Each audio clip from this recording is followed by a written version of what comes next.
All right, here we are. Welcome to the Love is Our Nature podcast. My name is Cesar Rodriguez.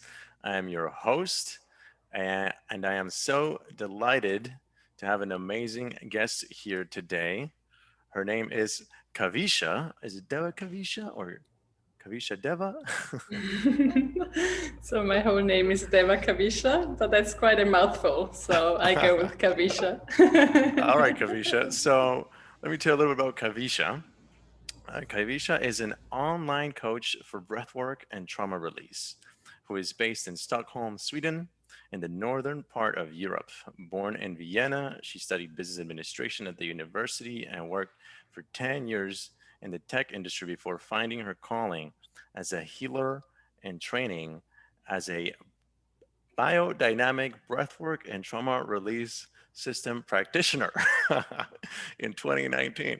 Got that right. Today, Kavisha supports overachievers to break free from old patterns, allowing them to open their heart to love. With her support, you reconnect with your inner child, understand what childhood trauma is, receive knowledge on how trauma is stored in the body, and get help in releasing trauma from your body. Ultimately, Kavisha guides people to a place where they feel safe, nourished, and truly loved. Kavisha's own healing journey has led her to a fulfilling life full of love and being able to enjoy her favorite activities such as travel, kite surfing, dancing, and enjoying sunsets. So, welcome, Kavisha. Thank you for being here with us today. And just welcome to the Love is Our Nature podcast. Thank you for being here. Thank you for having me and for the lovely introduction. It's like, Yes, definitely, definitely. I am so excited about this conversation. I happen to have just participated a couple of days ago in one of the breathwork group sessions that you had down in Nasara, Costa Rica, about a couple hours south of where I am. And we're going to be talking all about that. By the way, that drive from Potrero, Costa Rica down to Nasara is such a fun drive. Much different than what I'm used to in the city, right? If you're not careful, you drift off the hill. So you are currently in Nasara right now, still, yes? yes, for now. I'm going to move Okay. soon inland, but for now I'm in Nosara. Exactly. Uh, all right, great. Well, how are you doing? How are you? I'm fantastic. It's another day in paradise in Costa Rica in the dry season, warm weather, palm trees, the sea in front of the doorstep. So, yeah, I feel very Yes. open, very abundant. Mm, wonderful, wonderful. Yeah, it is paradise down here in Costa Rica. Here, this is the dry season, huh? So like, it's in October, around those months that we would get a lot of rain here. Is that right? Mm, exactly. Yeah. Yeah, I've been feeling like I live in a postcard while I'm over here. Yes, I can relate to that. Yeah, and I totally share your hobby of watching the sunsets. It's become like one of my number one things. I don't miss a sunset these days. It's just so wonderful. And it's right out here. So it's Yeah. perfect. All right, Kavisha. Well, let's jump right in. I have quite a few questions I want to ask you. I'm excited for people to get to know you and your work and what breathwork is all about. I was not very familiar with breathwork at all. I had only done some pranayama breathing through my practice of Kriya Yoga. So you taught me quite a bit about breath work, and I'd love for us to expand on that.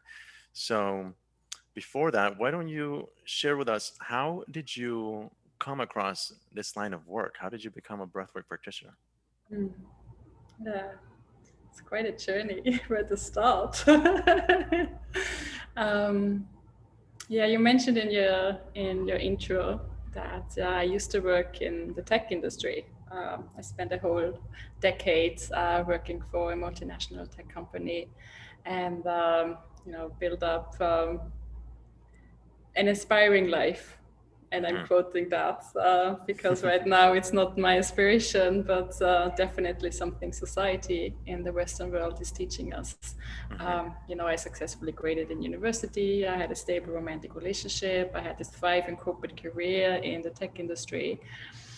So on paper, I ticked all the boxes, but there was a certain emptiness inside of me that followed me wherever I went. Yep.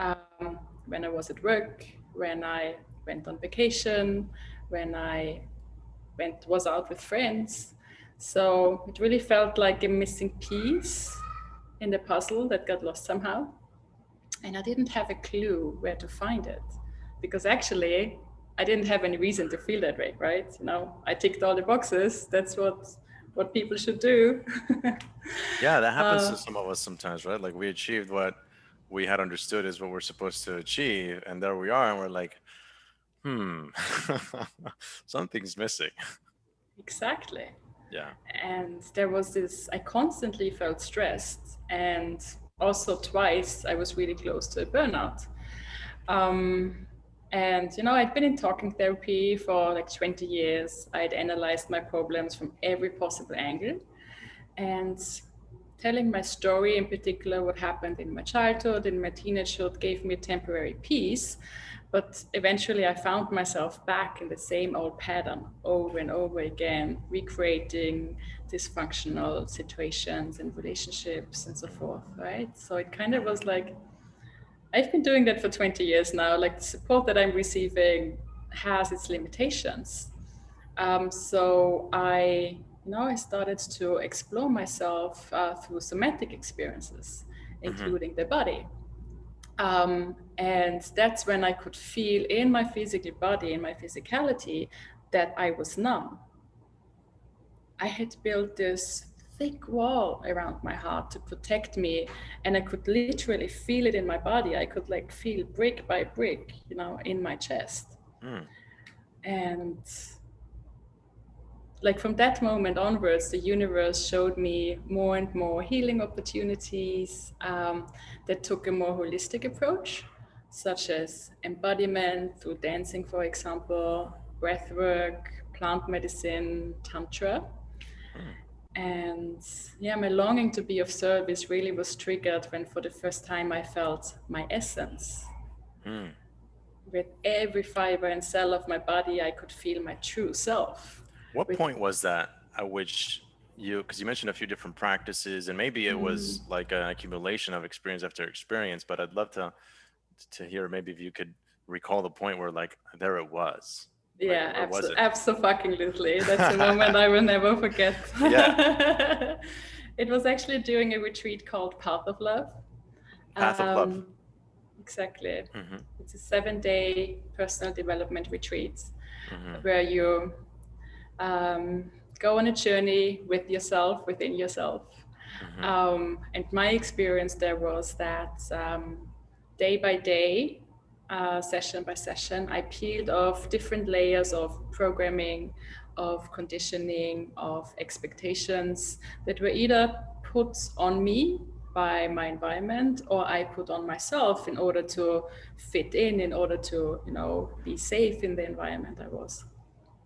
And so one of these days during that Path of Love retreat, I had this experience of physically, with every cell and every fiber of my body, I could feel my true self. I could feel like my vastness, the different flavors and elements that create the unique flavor of Kaveesha. And especially the gifts that I could feel were like, wow, this is what I can provide to the world. Like, that's fucking amazing, and that needs to be shared. So this really was the ignition. Were you in an altered state of mind, like with psychoactives or psychedelics, or just no? No. Huh. Path of Love works with purely holistic or somatic experiences. So it's really a lot of movement, a lot of dancing. They have a DJ there the whole week with an amazing sound system. So dancing, activating energies in the body through moving the body, and also entering the emotional and the energetic body through the physical body. By moving our physical body, there is obviously a connection in the emotional body, so we can touch and enter the emotional body through movement. Wow. So this is one of the core principles: movement and dancing and being Nice. seen. Wow. Yeah. Okay. Okay. Well, thank you for that. So then you were continuing to share how you wound up as a breathwork practitioner. Yeah. So after that incident, I quit my corporate job and I started, searching for healing modalities that resonated with me. I Mm, knew I want to support in the realm of trauma healing due to my own history and my own personal experience. I knew that I want to support in a virtual space, so that I can be a constant support system no matter where my clients are, no matter where I am physically. And just researching, going to workshops, trying out different modalities, and hmm ultimately I was drawn to biodynamic breathwork and trauma release, mm, because I just love the holistic approach of combining the breath to consciously bring the body into a state of stress and alertness, triggering the fight and flight response. This instinctive response of I'm not safe and I either need to run away or I need to fight it. So we're using the breath in biodynamic breathwork to bring the body into this state and unravel memories or trauma that is stored in the body, mm. so that they can float upwards to the surface so we can look at that. So that's actually what goes on. You get yourself to somebody who's participating gets themselves to a state of, you said, stress and alert. Interesting. Exactly. I didn't know that Exactly. part. Yeah. Okay. Okay. So that's how you wound up a breathwork practitioner. You Yeah, wanted to say exactly. something else about that? Well, the additional 5 elements in biodynamic breathwork are then, through movement, and so moving the body, or creating sound, either humming, toning, sighing. These are all elements how the trauma, how the emotion and the energy can actually leave the body. Also, emotions that are coming up are energies in motion, Mm, and staying in that emotion, allowing it to be felt. Challenging emotions, for some people that's sadness. When we were younger, when we were children, our environment downplayed our right to feel sad or our mm. right to feel happy. That was Yeah. actually, happiness was for a very long time the challenging emotion for me. Mm, That just giggling for the sake of giggling, with being goofy and doing like, oh, it's just like shaking my body, like putting my tongue out, whatever. It's just for the sake of enjoying my body or enjoying the moment. That was actually for me a challenging emotion. mm. So yeah, and then at the end of each breathwork session, we move in meditation or into meditation, which is a place where we reprogram on a cellular level, systematic level, Yeah. and create, fill that space that was created by letting go of the trauma, by letting go of energy blockages in the body. There's new space, and we're filling that with love and with light, and Hmm. reprogram on a cellular level. Wow. And it's magical. Yeah. That is just so intriguing because, see, all that is like brand new to me. Like there's this whole world there, right, of the internal, and all the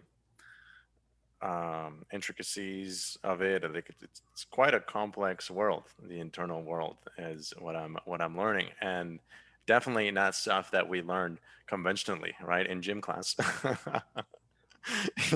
So I have a few questions about that. So you talk about trauma. What qualifies as trauma? Does everybody have trauma? Like, what does something have to be like really intense for it to be qualified as traumatic? What would you say? So yes, I believe that everybody carries trauma. Hmm. Um, And there are different types of trauma. Um, for most people, the definition of trauma is something big and bad has happened. And that definitely is trauma when we experience violence, when we experience an unsafe situation. Maybe we were involved in a car accident, or, that definitely is trauma. And that's shock trauma, to be precise. It's like one incident that has a very big impact. Hmm. For most people, however, they experience, or we experience, developmental trauma. Um, and developmental trauma is like, small incidences that bit by bit over time add up. And depending on what we experience the first 6 to 8 years of our life, we create a certain behavior pattern, a certain pattern of thinking, a certain pattern of beliefs, and that shapes our personality. Or Hmm. some people call it the ego. And the personality ultimately is a safety seeking mechanism in order to fit into the environment that we grew up in. And it's kind of like a trial and error approach on, okay, if I behave like this, how is my environment reacting? And it's always the aim is to feel safe, to seek safety, to belong, to be loved, to get attention. And if Yes. something works, we continue doing it. If Right. something doesn't work, we stop doing it. Uh-huh. So it's totally like a survival mechanism, right? On how to how to get away with, or not even get away with, but like move through the world safely, right? And get away with the least danger coming our way as possible, right? Yeah. It seems like okay. And And ultimately, just to sum that up, hmm trauma doesn't actually lie in the event. It's not what happened to us, hmm but it's what effect does this event leave within us. right, So right. Yeah, if there's you take the example, two people are involved in a car accident. They sit in the same car. Fortunately, they don't have any physical injuries, so they come out fine physically. And the next day, one person, hops in the car, goes to work, and, as nothing happened. Whereas the other person is absolutely terrified of simply the thought of getting back into the car. yes, yes, And yes. that is trauma. So it's what effect like stays with you after an experience. Um, and usually it's that the nervous system, like our physical body, couldn't like do something, be something, feel something as it needed to. Hmm. And it's like suppressed, and with that it's getting stuck. So that's Mm. trauma. And that can Yeah. happen through shock trauma, but most, like for most people, it's developmental trauma. Wow, I never heard about developmental trauma either. Very, very interesting. And yeah, there's the a famous quote. I don't know who it's by, but they say life is 10% what happens to you, 90% what you tell yourself about what happened to you. Right. So okay, uh, my next question is about this inner child that you mentioned. Right. uh, Again, had you talked to me 5 years ago about this, I would have been like, What's this? What do you mean inner child? Like I'm a grown adult. Like I don't see a child anywhere. I don't think if you cut me open, you're gonna find a little kid there anywhere. So what do you mean we have an inner child? Is that just like some concept? Like what would you say about that? I like the example that you bring up, like cutting yourself up. No, there won't be a physical child inside of you. Right. So the inner child is basically a summary of all the experiences that we had in our childhood, the good, the bad, and the ugly. Hmm. And it's based on what we experience in the first 6 to 8 years of our life, with the environment that we grew up in. By the way, I It's know you're in the wellness room out there, and we're just gonna include whatever background noise comes our way. Yes, I think there Yeah, is some construction work going on it's around all good. above me. Yeah. um, So depending on what we experience the first 6 to 8 years of our life, we create a certain behavior pattern, a certain personality, right? And it's the values, the thought patterns, the beliefs that we have. For some people, it's like the belief, I'm not welcome. They experienced an environment which was not welcoming for whatever reason. It could be that the parents were too young and not hadn't planned to be pregnant. It could be that we were born premature, so we had to stay in an incubator for like a month or two and were separated from the parents. Um, for other people, they have the integrated belief that I'm not enough. I need just by being, that's not enough. So I need to prove myself in Hmm. order to be worthy of love. So, like this combination of the internalized beliefs and then the behavior that comes out of it, that's Hmm. kind of like the inner child.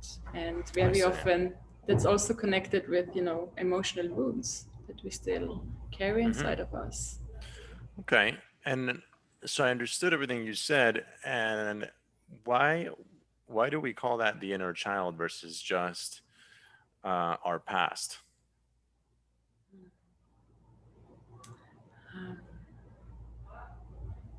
So something I guide my clients into um, is also finding a little bit the separation from the adult self and the inner child. Hmm. Um, and because it's like different needs that these two parts of us have. And nourishing and creating and building up an adult self that has the capacity to kind of like take off the distorted view through a certain lens that the inner child has. Like, let's come back to the example, I'm not welcome. With that integrated belief, most likely we don't feel safe.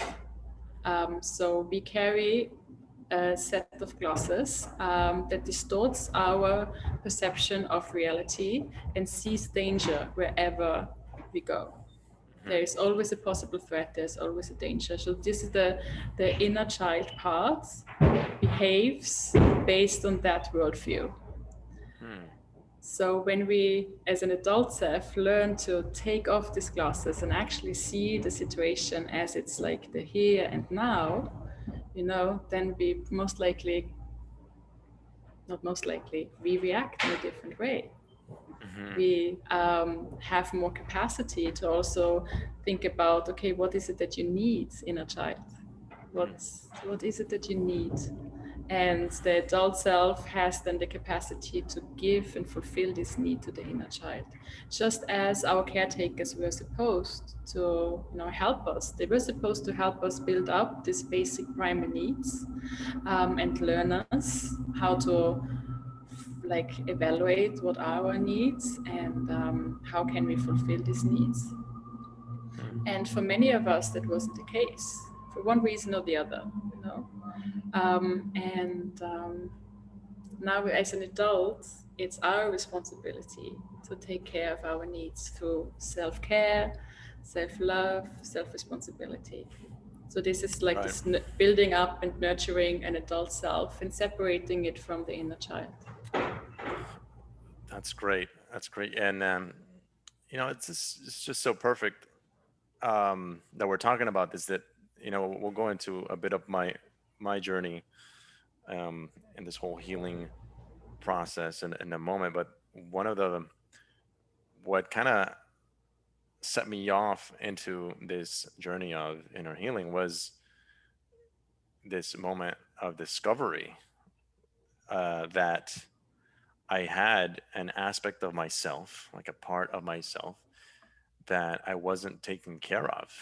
Right, I had done other types of personal development work, and that was right in line with what you had said, right? And it was extremely valuable personal development work, right? I recommend it to everybody through the course called the Landmark Forum.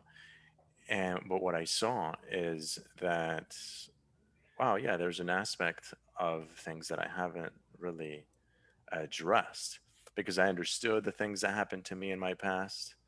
I saw the paradigm, like the false paradigm that I created for myself, like you were saying, like I'm not good enough or I'm not lovable, right? And I thought that with me seeing it, right, it would that was really the access to being able to leave it, right? I loved this analogy that said to see the cage is to leave it. And I think that holds true to a certain extent. But my discovery that you're kind of pointing to now yourself as well is, well, wait a second. You don't just walk away from the cage, like you leave the cage and like that's it. You never, because you saw the inauthentic nature of it or the false paradigm nature of it, it doesn't lose its pull on you or its right, that which is kind of what you're saying. You're saying no, we have to take care of the needs of this inner child. So I'm just so intrigued by that because that's what's brand new to me. Like, wow, we have an aspect of ourselves that we it would really serve us to cater to, right? Does that make sense what I'm saying? Absolutely, and I love your analogy with the cage. Uh-huh. That was actually my experience as well. You know, when I started working with somatic experiences, and it literally, like, that was the exact same sensation that I had. I could like sense I put myself in the cage Mm-hmm. by building up the personality patterns and the safety seeking mechanisms, you know, due to integrated beliefs, certain thought patterns, certain values, certain behavior was created in order to fit into the environment. So the personality was created. And for me, it was like the strong, independent woman that can do it all by herself. And you know, I've done, you know, been in therapy for so many years, and you know, I got my shit together, so I can actually be there for other people. And I was, when I was still working corporate, even then I was, you know, the rock everybody could lean onto, the shoulder people could cry on and relax. But you know, there was always this like this facade, keeping it together, not Mm-hmm. showing my vulnerability. So that was the cage that I built. Mm-hmm. And I knew and I could sense I was the person that built that cage. So it was my decision. And with that, I must be the person that can free me out of that. Mm-hmm. But I had lost the keys. You know, I could see all the other children and they're having fun on the playground, and I was sitting behind the bars, Mm-hmm. and you're just like watching life pass by, and I Mm-hmm. wouldn't participate because of that cage. And I knew, if I find this freaking key, then I can also be the person that can let me free. And yeah. Mm-hmm. Right. There's another layer to it too, right? Because what I'm getting in this conversation, which is right in line with what I've been discovering lately, like since December of last year, 2020, is that yeah, you don't just walk away from the cage and like you're free from all your past for forever. Like no, it seems like there's this what we're referring to as an inner child, right? That we get to take care of. So could you say a couple words about that, like taking care of the inner child? Like what does that mean, and why is that? What does that provide? Taking care of the inner child can look very, very differently depending on what personality pattern we Hmm. have created in order to, you know, seek safety. Hmm. So coming back to example with the integrated belief, I'm not welcome, and therefore I'm not safe here. I want to leave. Is what the reaction. Then taking care of the inner child is like asking, okay, what do you need in order to feel safe? What is it exactly that you know, in this moment? Maybe it could be that you look into someone else's eyes, a pair of eyes that you trust, and just stay with that. Don't focus on anything else. It could be that you sense your physical body. You actually you take your hands or like squeeze your arms, and you're like, okay, I'm here. I'm here. It's safe. Mm-hmm. Mm-hmm. Um, for other personality patterns, like with the integrated belief, I'm not enough. I need to prove myself um, in order to be worthy of love. Then taking care of the inner child looks differently in the terms of like learning how to fulfill the needs themselves. So, with an integrated belief of like, I'm not good enough, I need to prove myself, there is this behavior reaction of like always seeking on the outside Mm-hmm.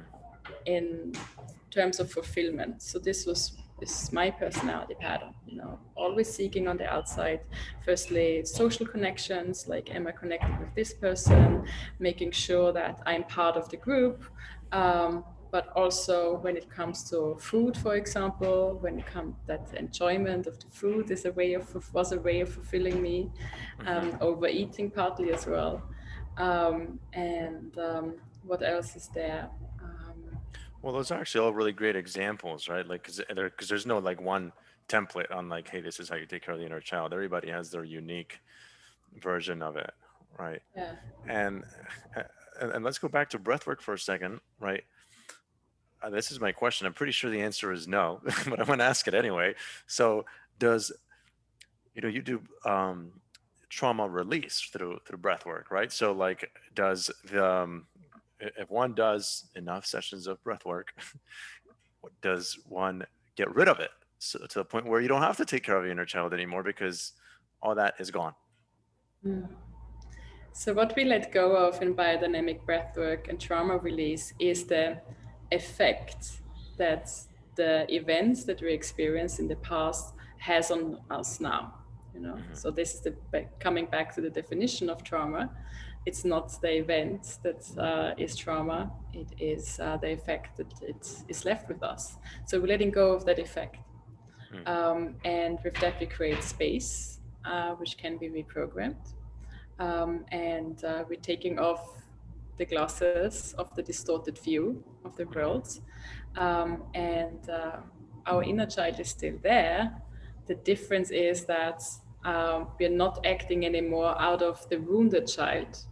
You Mm. know, we are nourishing the inner child as the Yes. adult self is taking care of the needs and fulfilling the needs. Mm. And I like to bring up the analogy of, instead of letting the 5-year-old sitting behind the drivers or on the driver's seat and the adult self sits on the back, you swap again. So the Mm. adult is back on the driver's seat and the inner child becomes the passenger, and have a beautiful relationship and Yeah. connection. And, You there is an still ensure information that he flow. has a really, you still ensure that the inner child has a really nice drive along Yes, with you while you're exactly. driving.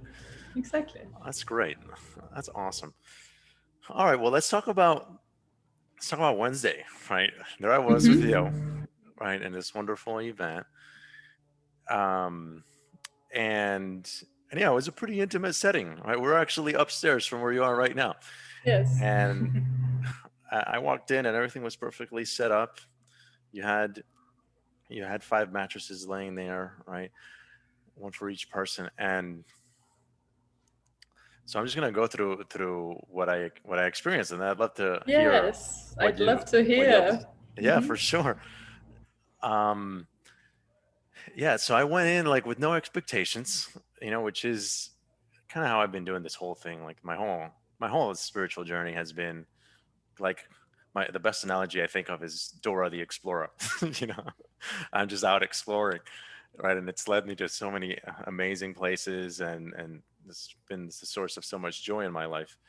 So here I was with the same explorer spirit to see, okay, let me see what breathwork makes available. And I gotta tell you, I wasn't expecting much from it because it's breathing. At least I thought, right? Like, we're just gonna breathe. Like, I guess I'm gonna feel relaxed or something like that. Maybe some memories or something. But holy cow, was I in for a ride? Um, and I do want to say, I think I think intentionality has something to do with it too, right? Because it's been my experience too with ayahuasca, seeing some of my own experiences and other people's experiences, and as I talk with other people, I think the intention with which you go in has a big influence into the experience you end up having. That's been the case for me in ayahuasca, and perhaps it was the case here because I did create the intention that has been the intention my whole time here, right? Which is to discover what aspect of myself I've been suppressing or denying and allow it to surface and give it love and healing, right? So, so from what I recall, you guided us into what you called circular breathing after going through the six different elements of what would you call them? The Uh, six what? the yeah elements. All right, elements. And and yeah, that was touch, um, memories, emotions. Help me out here. It's exactly. So firstly, we're using the breath. Yeah. Then we're also using movement. So with the breath, energy start moving through the body, and the natural state of energy is to flow. Uh huh. So the body wants to flow. The body wants to move. Yeah. Then also creating sound. Also, I provided sound through music. Mm-hmm. Then the fourth element is experiencing emotions, staying conscious emotional release. Yeah. Um, then I provided also a bit of touch throughout Mm-hmm. our session, and the last bit was meditation. Exactly. Exactly. So it's tough for me to relay exactly what happened or transpired in the entire hour sequentially.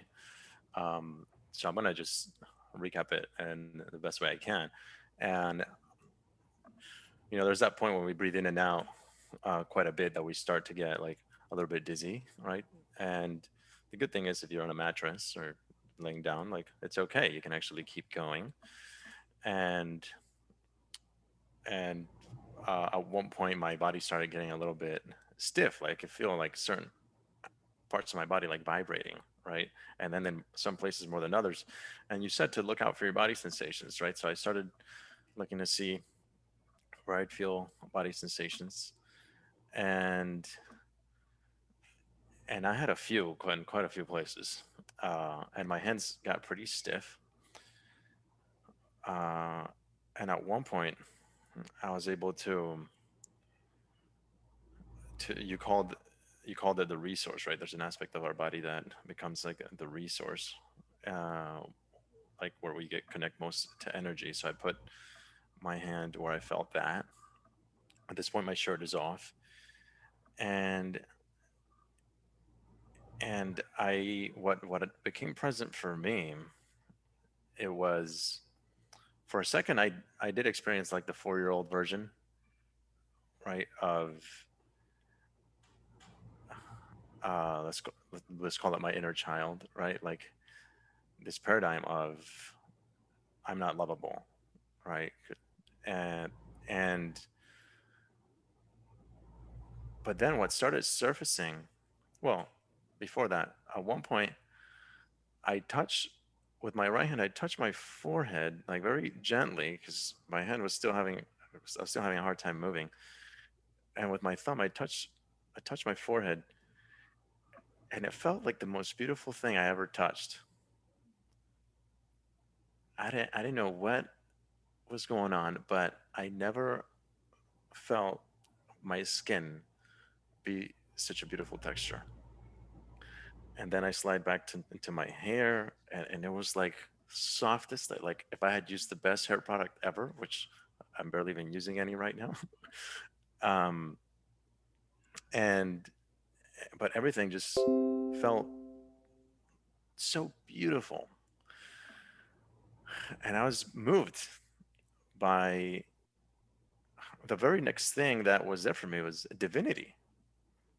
I was moved by the divinity of my body, right? Which is it built a lot on what I had already discovered and started to experience with my body, which was the fact that my body is part of the all, right? My body is it's not only does it have its own consciousness, but it's connected to everything. It's made of matter the same way that everything in this 3D world is made of matter.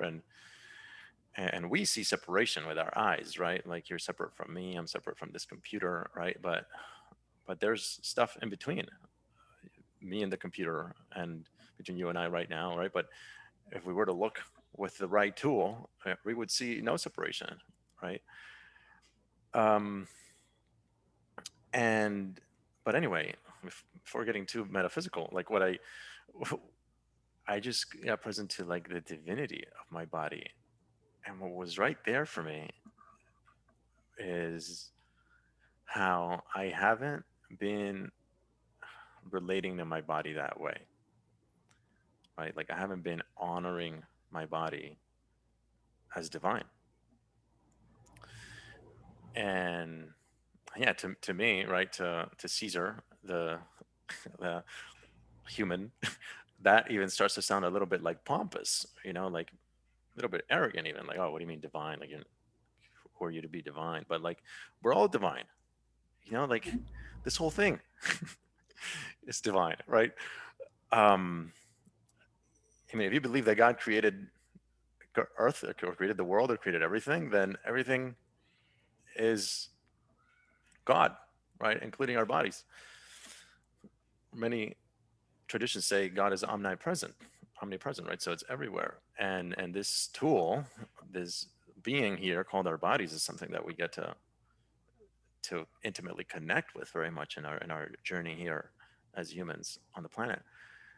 So I'm just getting present to divinity, and I was like, wow. Um, what came to mind next was the for a moment was when I've been re-engaging my practice of Tai Chi and Qigong. That I studied it for a year in the past, and I've been retaking it, and now I do it with music, right? And it's nice. It becomes kind of like a dance, and it's so cool. I'm going to talk more about this in future episodes, and even write about it, because it becomes a dance with like the masculine energy and the feminine energy. And I used to think that I was dancing with with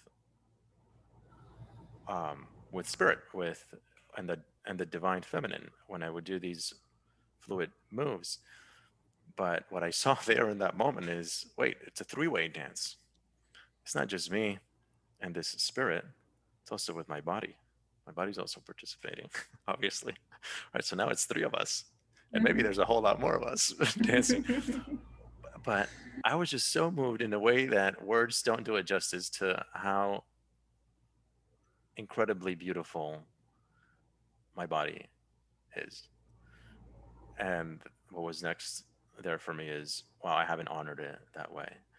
And it took me back into some memories, right? Um, and this is the part where it gets quite personal for me, and it's fine, no problem sharing, right? I used to be uh, I used to be abstinent until about 24, right? And it wasn't for a religious purpose. It was more like I wanted to.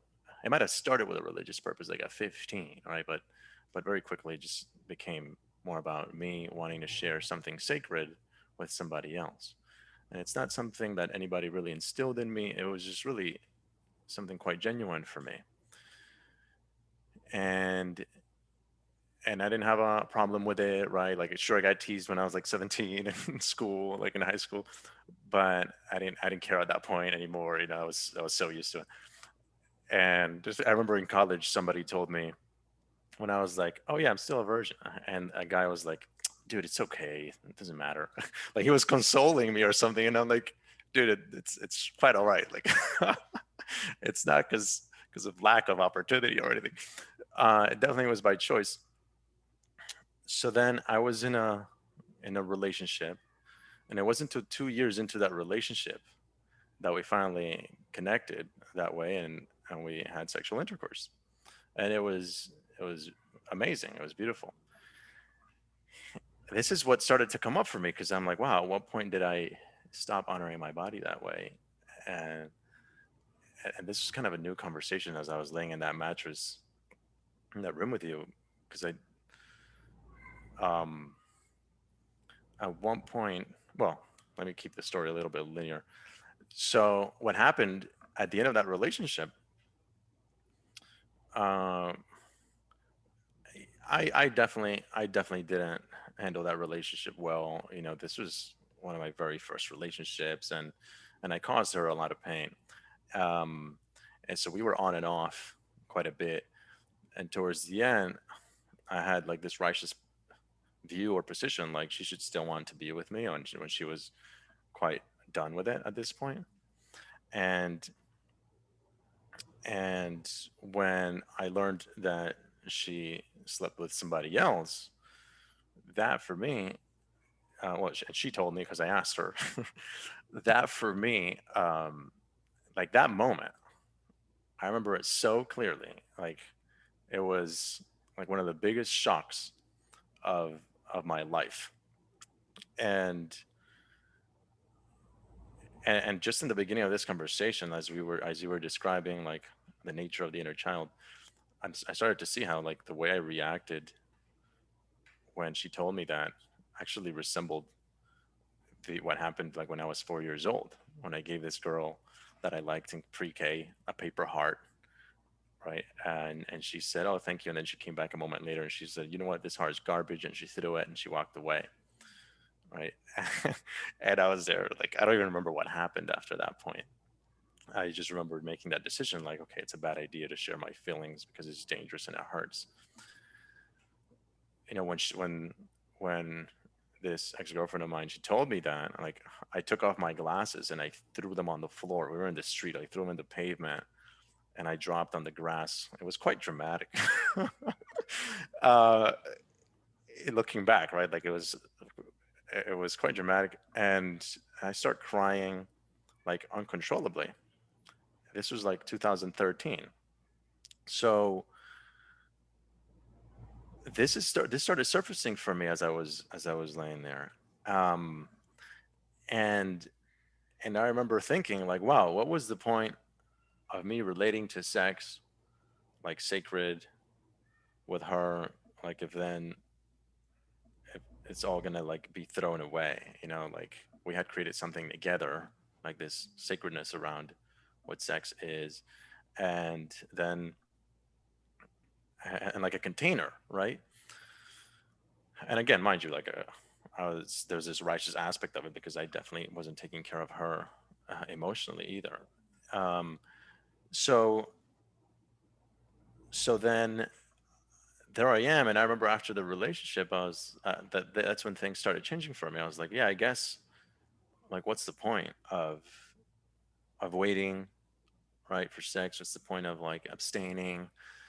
And little by little, that paradigm started losing value for me, like from a logical standpoint, to the point that my second partner was somebody I dated for like 3 weeks, and then she moved, and then there I was single, and I had conversations with a few people, and older guy as well that I admired, business owner, right? And he pretty much, well, after the conversation with him, I realized um, like yeah, what's the point of waiting, and I used all this logic to justify why it's totally okay. I thought, okay, well, if I really love a girl, right, and then I learned that she's had like 20 or 40 sexual partners, would that be a deal breaker for me? Would I walk away? Well, and my answer was no, I wouldn't. If she is who she is and I love her for who she is, then that's just part of what helped her be who she is. So then I guess I could also do the same, because I thought I was doing what I thought I was doing what my future partner would want me to do, right? I thought I was like that it was something that was going to be appreciated by her and that she would want me to do that. But as I flipped the script, I was like, well, no, she, like that's not a requirement. And then boom, I was unleashed, right? It and and yeah, I had quite a few partners between now and then. I'm happy to say that every single one is somebody I highly respected, and we had a connection. even if it was a short time, like we connected at an intellectual level, right?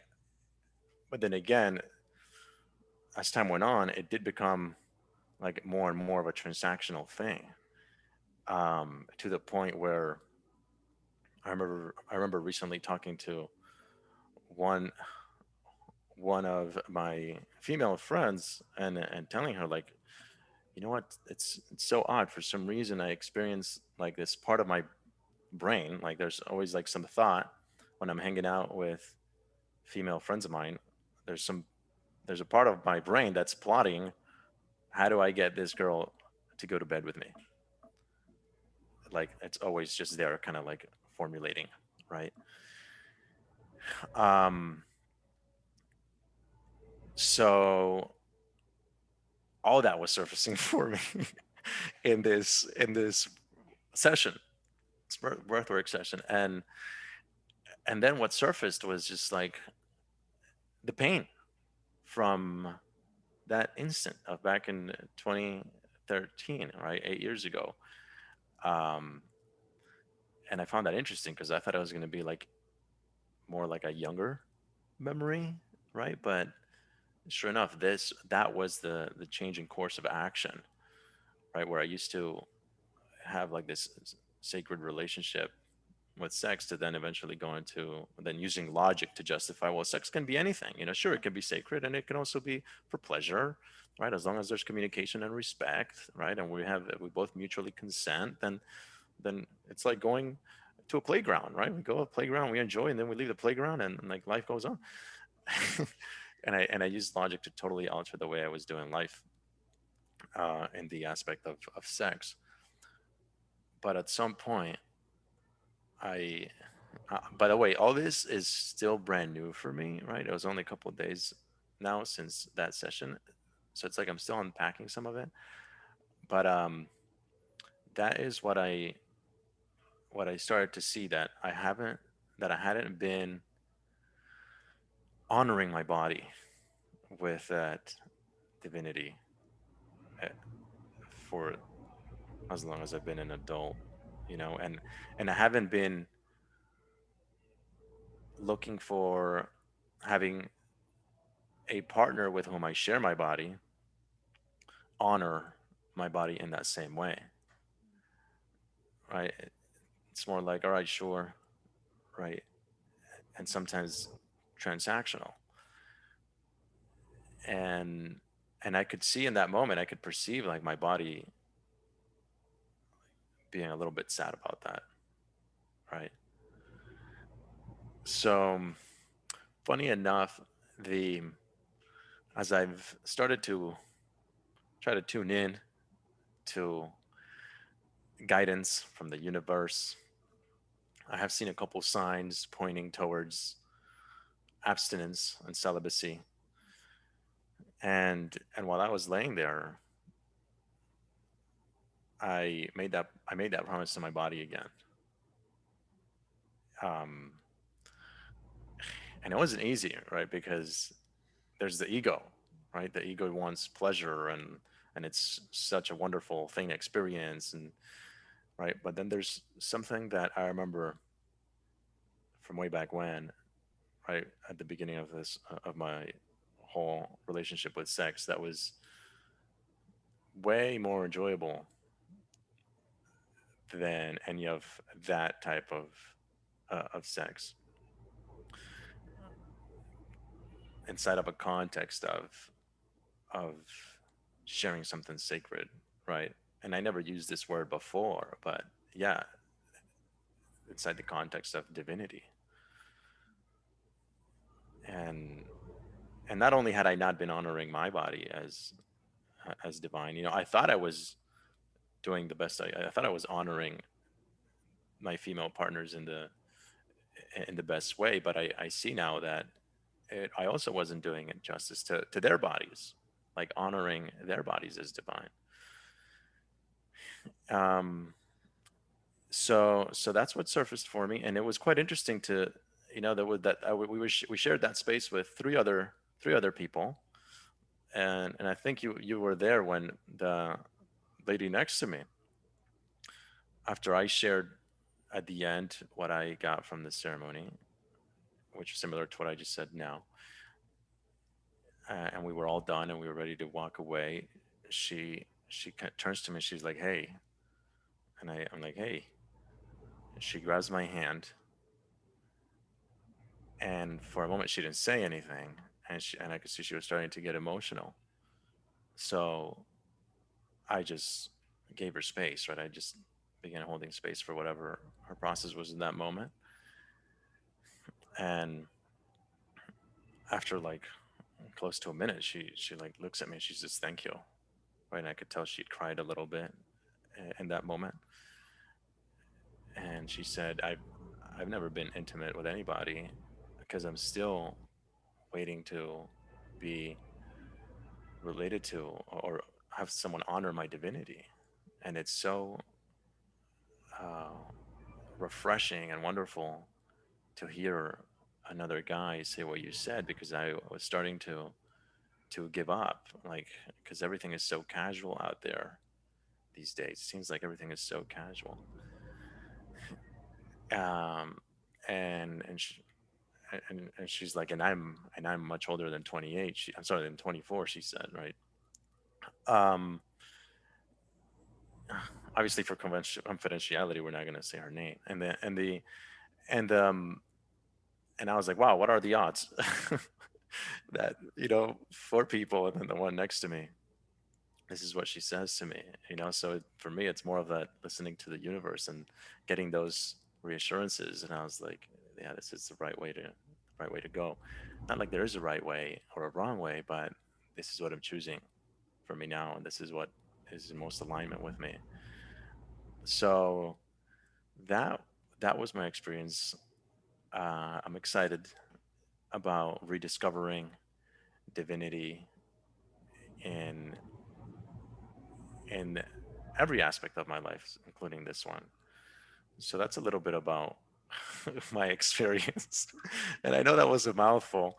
Yeah. So How long was um, the session again? you would have thought I was there for 3 weeks. 90 minutes, I think, Rain, You know what? right? I left out a part. Yeah, it was 90 minutes. I left out a part where you approached me when I was kind of like stuck, right, with the rigidness, and I was right in the middle of having this whole inner emotional journey, and you placed your hand on my shoulder so gently, right, just small touch on the shoulder, but the way in which you did that, like what I experienced in that moment was like reverence, and that was one of the moments where I just started crying because I'm like, wow, reverence, like that's been missing, and in the moment, this whole moment, right? If I were to try to capture in a sense, would be something like what I was seeing is that my thirst for sex was a symptom of my resignation about love. So, yeah, that's Wow. that was my breathwork journey. So thank you for providing that space and being there as a healer, as a space holder. Thank you. Thank you for showing up for yourself. So that's something that's really important for me to convey as a message to anybody that is open to come into my space. That it takes two people to tango. It's like, yes, I'm providing the space, I'm creating the space, I'm having the doors wide open and welcoming people that feel a yes to join. Um, but for profound experiences to happen, like you just shared, there needs to be a willingness to, come in firstly, and then also to be curious and see like what is it there, So this exploration spirit that you mentioned, Hmm. and yeah, so it's like, if you have one person that wants to lead the other and the other one doesn't follow, then it's gonna be a shitty dance. Right. Yep. We've all had those. Yeah, exactly. So it takes two people to tango. Yeah. Yeah, definitely, definitely. And I didn't mention how you and I connected, which is again very serendipitous, right? Kind of like that young lady next to me at the session, right? The way I connected with you was at the cacao ceremony last weekend on Sunday. Like it must have been, I don't know, 20, 24 people sitting around a fire on the mountains on the north part of Nasara, and like and there you were just sitting next to me, right? And I said hello, and I'm like, and what do you do? And you're like, oh, I'm a breathwork, um, biodynamic breathwork practitioner specializing in trauma release, childhood and inner child healing and trauma release. And I'm like, wow, what a coincidence that this is what you do. And there you are sitting next to me.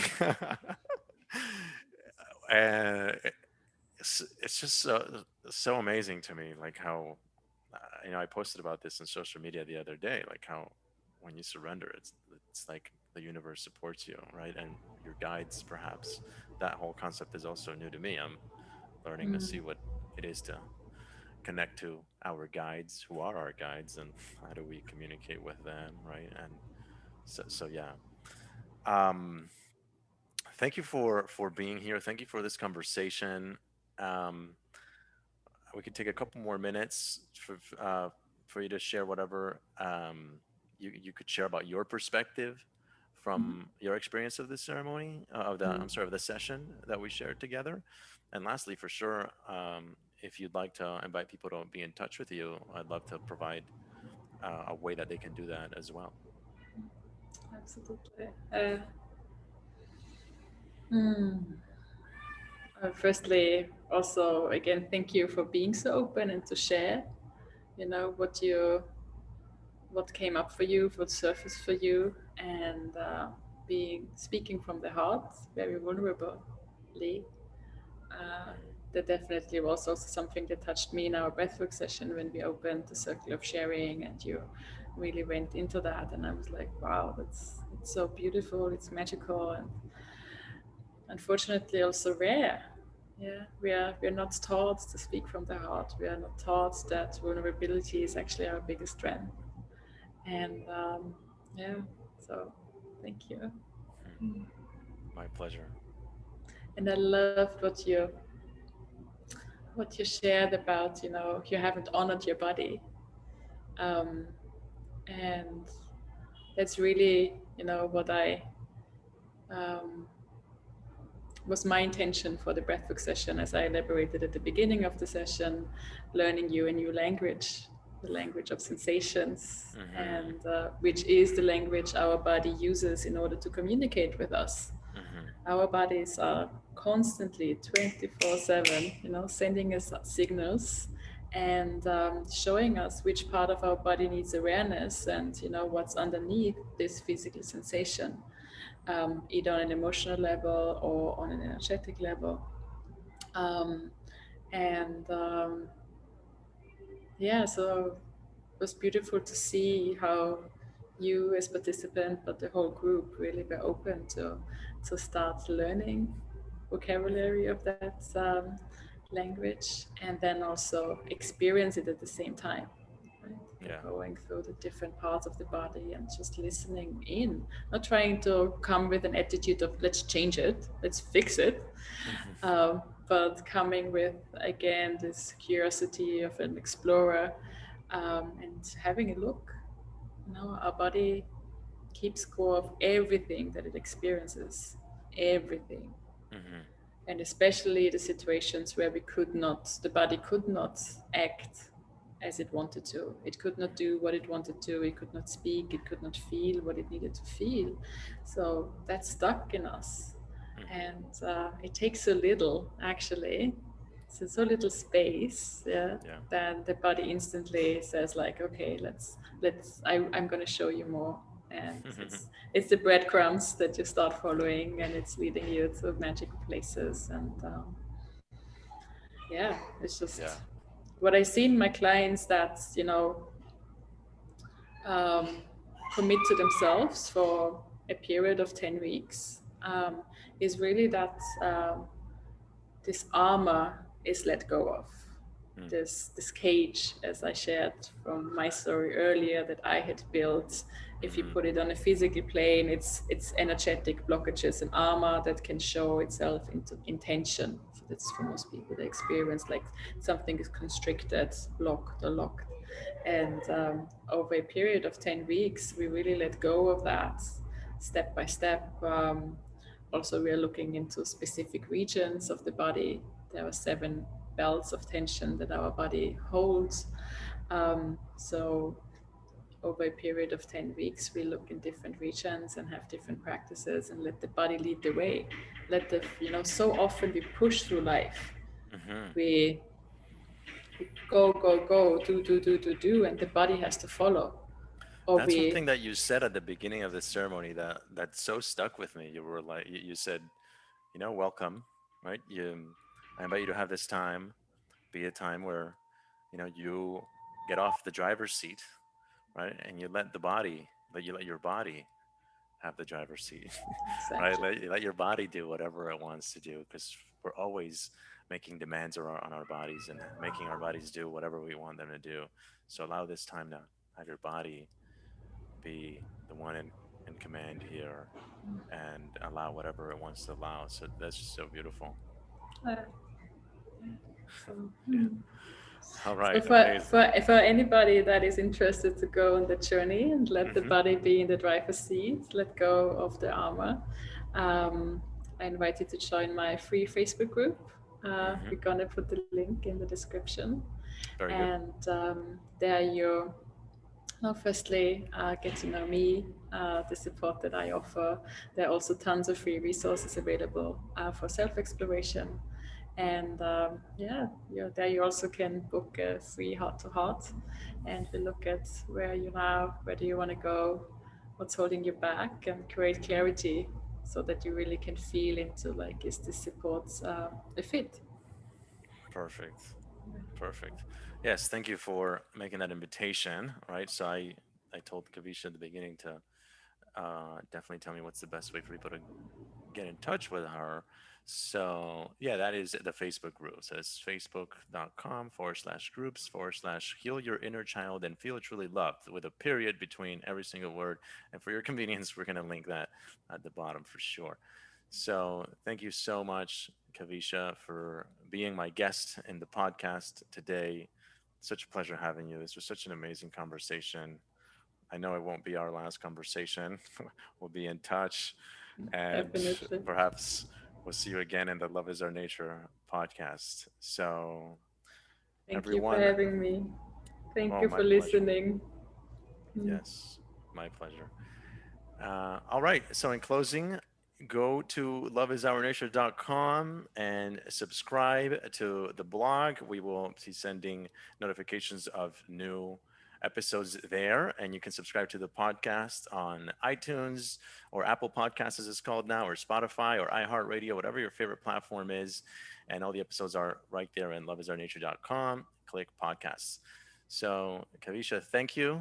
And we will see you again soon. And goodbye, everybody. Bye.